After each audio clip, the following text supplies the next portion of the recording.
जी हां दोस्तों, मतगणना से ठीक पहले गोदी के ही ताजा एग्जिट पोल में तेजस्वी बने मुख्यमंत्री। इंडिया गठबंधन को 130 जबकि एनडीए सिमटी 103 पर। स्वागत है आप सभी का। आप देख रहे हैं द राजनीति का विशेष सेगमेंट खबर और विश्लेषण। मैं हूं जब्बार खान। दोस्तों, अब जबकि चंद घंटों के बाद में बिहार विधानसभा 2025 के नतीजे आने शुरू हो जाएंगे, तो उससे ठीक पहले एक जो एग्जिट पोल आया, और यह एग्जिट पोल किसी न्यूट्रल एजेंसी का नहीं बल्कि एक एजेंसी का है जिसे गोदी मीडिया ने इस एग्जिट पोल को दिखाया है। और इस एग्जिट पोल में क्लियर कट तौर पर तेजस्वी यादव की ताजपोशी होती हुई दिख रही है, और नीतीश कुमार तेजस्वी यादव के आसपास भी नहीं दिख रहे हैं। जाहिर तौर पर इस एग्जिट पोल के आखिरी चरण में, आखिरी वक्त में, मतगणना से ठीक पहले आते ही सबसे ज्यादा इसने मोदी और शाह की नींदें हराम की होंगी, क्योंकि इस एग्जिट पोल की जो तस्वीरें हैं वो दरअसल मोदी और शाह की साख पर बट्टा ही नहीं, बल्कि बिहार हारने के बाद में बिहार तो हाथ से जाएगा ही, केंद्र पर, केंद्र सरकार पर किस तौर पर संकट के बादल मंडराने शुरू होंगे, और कैसे भारतीय जनता पार्टी के अंदर जो 3 गुट हैं केंद्रीय स्तर पर, और संघ जो एक तरफ बैठा हुआ है, वो किस तौर पर एक्टिव होने की तैयारी करने लगा है। अब ऐसी स्थिति में दोस्तों सीधे सीधे बिना लाग लगाए लपेट के आपको एग्जिट पोल की तस्वीरें दिखा देता हूं, जिसमें तेजस्वी की ताजपोशी हो रही है। दोस्तों, इस एग्जिट पोल के मुताबिक मुख्यमंत्री पद के तौर पर तेजस्वी यादव को 35.2% लोगों ने पसंद किया है बतौर सीएम, जबकि चाहकर भी इस गोदी ने अपने एग्जिट पोल में तेजस्वी यादव को नीतीश से नीचे नहीं दिखा सका, और नीतीश को भी उसके आसपास ले ही आए 33% के आसपास, प्रशांत किशोर को 9% के आसपास। दोस्तों, ये तो है पालतू और गटर मीडिया के मतगणना से ठीक पहले का ताजा एग्जिट पोल, जिसमें गटर मीडिया ने चाहकर भी नीतीश को तेजस्वी से सीएम फेस के लिए आगे नहीं दिखा सका। दोस्तों, आपको बताएं कि मेन स्ट्रीम कथित तौर पर टीवी मीडिया के इस ताजा एग्जिट पोल में जिस तरह तेजस्वी को करीब 36% लोगों ने सीएम के तौर पर पसंद किया, मगर यहां नीतीश को आसपास दिखाया।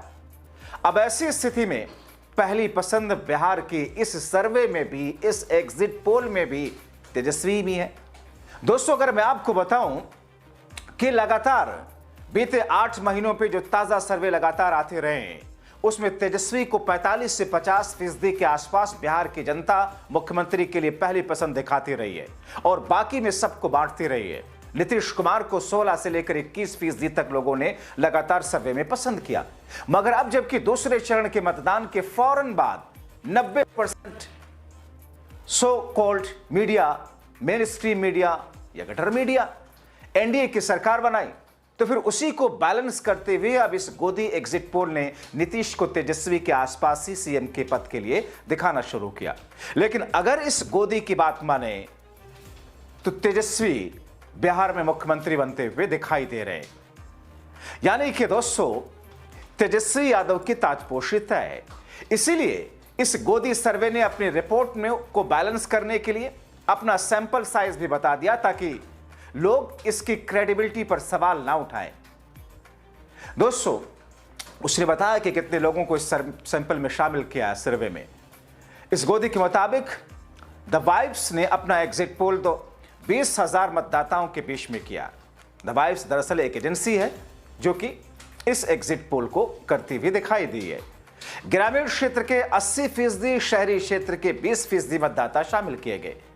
महिला पुरुष मतदाताओं की बात करें तो एग्जिट पोल में शामिल मतदाताओं में 60% पुरुष, 40% महिलाएं थीं।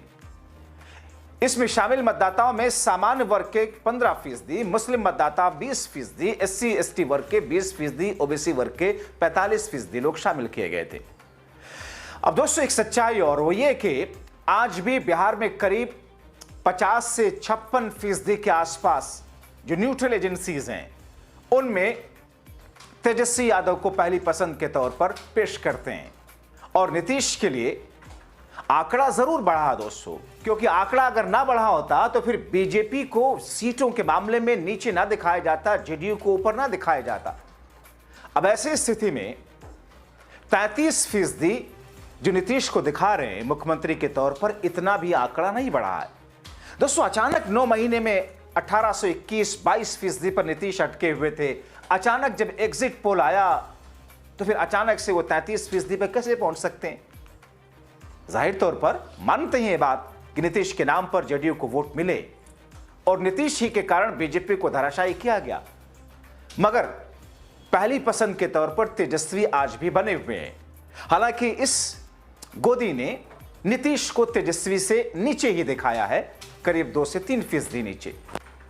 अब ऐसे में दोस्तों नीतीश के पुराने सर्वे जो कि 19 से बढ़कर के 25 तक पहुंचा या अब 33 तक पहुंचा, दोस्तों इस गोदी के एक और आंकड़े भी आपको बताते हैं कितने % महिलाओं और पुरुषों ने नीतीश और तेजस्वी को सीएम के तौर पर देखना चाहा, जिसमें देखिए दोस्तों कि अपने सर्वे में करीब 28% पुरुष और 40% महिलाओं को नीतीश के सीएम के तौर पर दिखाया गया, मगर यहां भी गोदी तेजस्वी को पीछे दिखाने में कामयाबी हासिल नहीं कर सका।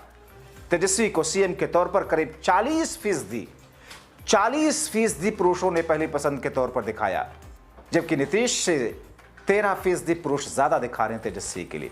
हाँ, ये जरूर है कि तेजस्वी के लिए गोदी ने 31% महिलाओं की पसंद दिखाया। युवाओं में सीएम के तौर पर नीतीश 30% पे हैं, जबकि तेजस्वी 41% पर यह गोदी दिखा रहा है। तो ऐसी स्थिति में दोस्तों, जबकि प्रशांत किशोर भी 10% के आसपास में है, तो ऐसी स्थिति में कहीं ना कहीं मतगणना से ठीक पहले का ये एग्जिट पोल इंडिया गठबंधन की सरकार को बनते हुए एक संकेत दे रहा है, मगर तेजस्वी का मुख्यमंत्री बनना तय दिखा रहा है। और इसीलिए इसके सर्वे के हिसाब से बिहार से लेकर के दिल्ली तक हलचल मची है। अब दोस्तों गोदी का यह अंदाज तो निराला है, चाहकर भी तेजस्वी को नीचे नहीं दिखा सका। और अपने उसका दूसरा पहलू 50% के आसपास बिहार की जनता तेजस्वी को सीएम के तौर पर देख रही है, तो फिर तेजस्वी को सीएम बनाने के लिए बिहार में बदलाव के लिए ही वोट किया होगा ना। ऐसा ना करे तो गले से उतरने वाली बात नहीं। अब इसलिए दोस्तों सारा का सारा फोकस काउंटिंग पर आ गया है इंडिया गठबंधन का। आक्रोश ऐसा है कि अगर वोट की चोरी की गई, मतगणना में गड़बड़ी की गई, तो फिर चुनाव आयोग समेत मोदी शाह को भी खुली चुनौती कैसे दी जाती है, इस वीडियो में आप देख लीजिए कैसे खुली चुनौती दे रहे हैं।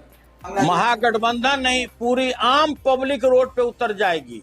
जो कुकृत आपने वर्ष 2020 में किया कि 4-4 घंटा आपने काउंटिंग रोकवा दिया, 4-4 घंटा किसी को बारे में किसी को कुछ पता नहीं था, वो काम अगर इस बार होगा तो या तो मेरा उम्मीदवार बाहर आएगा या वो जो रिटर्निंग अफसर होगा वो बाहर आएगा। मैं आपको चेतावनी देना चाहता हूँ, पूरी जनता सड़क पर आएगी और वो दृश्य देखने को मिलेगा जो आपको नेपाल में देखने को मिला है। और पूरी जनता इस चीज से आशंकित है कि ये बेईमान लोग, जिस चुनाव आयोग के बारे में साख पर उसका बट्टा लग चुका है, जितने रिटर्निंग अफसर हैं, किस तरह से उनकी पोस्टिंग की गई है, तो यह पूरी जनता आशंकित है कि कहीं न कहीं आप बेईमानी कीजिएगा तो आपको भी नेपाल का दृश्य यहाँ पर देखने को मिलेगा। क्योंकि दोस्तों पहले सासाराम की घटना और अब कई जगहों से सीसीटीवी बंद होने की घटनाएं जो सामने आई, जिसमें कई वीडियोस में आपने साफ तौर पर देखा, जिसको एक यूजर ने शेयर करके लिखा कि अब मुजफ्फरपुर स्ट्रांग रूम का कैमरा बंद। सभी जिलों में ऐसी खबरें आ रही हैं, क्या जानबूझकर ऐसा करवाया जा रहा है? प्रधानमंत्री जी और गृह मंत्री जी का सारा ध्यान देश की रक्षा और आंतरिक सुरक्षा को छोड़कर बिहार की चोरी पर है क्या?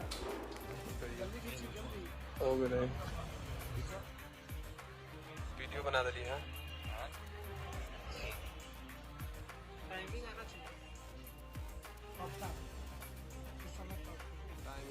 आ जाएगा ना, जाना तो 5-7 मिनट से बंद होगा, लेकिन मोबाइल निकालने में लेट हो गया।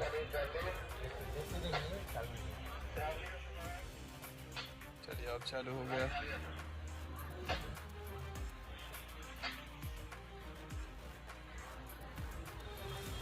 दो बंद है अभी कैमरा, तो आगे पीछे है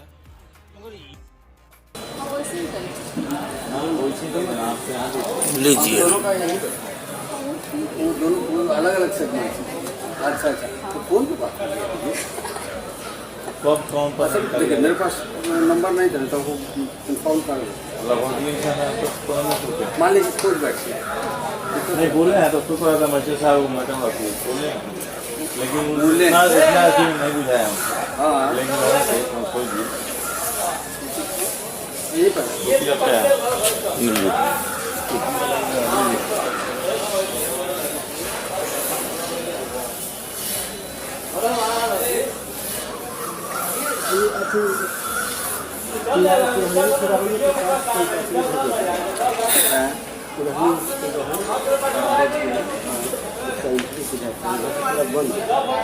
देखना है तो ऐसे थोड़ी चल जाएगा देखने के लिए आप हमसे बोलिएगा तब ना रुकिए ना, उनको जाने दीजिए ना, डीएम साहब को जाने दीजिए, चल जाइएगा। न तो वही अभी डीएम साहब तो सबको घुमा रहे थे, कहीं चल गए थे अभी वहीं से आज वहीं से बंद उनके साथ रहते हैं वो सब जाएंगे अभी देखने टोटल जाएंगे तो उनके साथ चेंज हो रहा है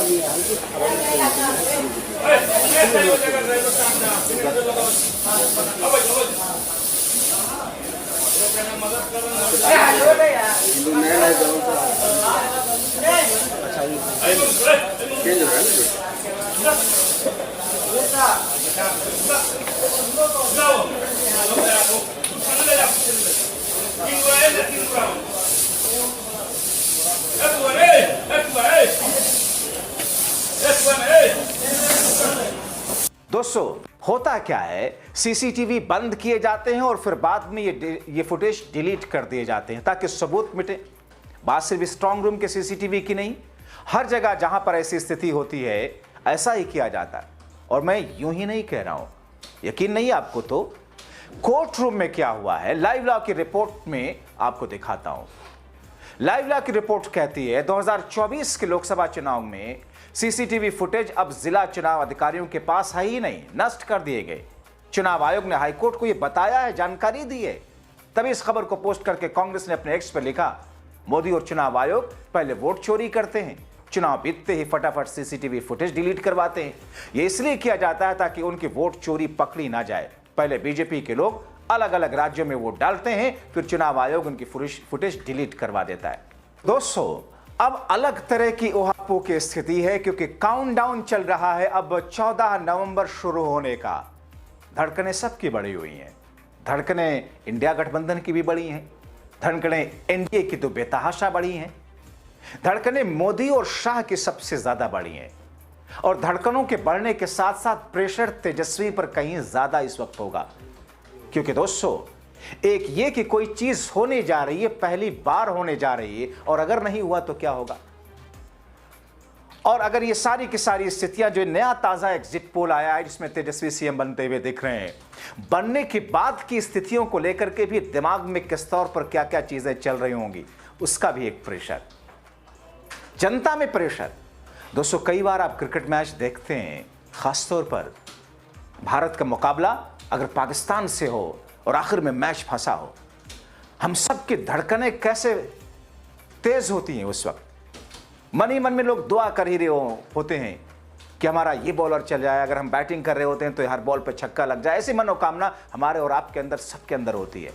कुछ वैसी स्थिति नेताओं से ज्यादा इस वक्त समर्थकों की है।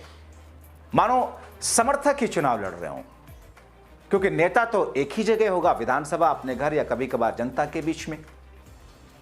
लेकिन वो लोग जो अपने इलाके, अपने गांव, अपने जिले में सबके बीच में रहते हैं, वो अपनी साख का सवाल बना लेते हैं। तो ऐसे में इंडिया गठबंधन इस वक्त बल्ले बल्ले गदगद इसलिए क्योंकि मतगणना से ठीक पहले के ताजा सर्वे और एग्जिट पोल में तेजस्वी सीएम बन रहे हैं। आपको क्या लगता है? राय जरूर लिखें।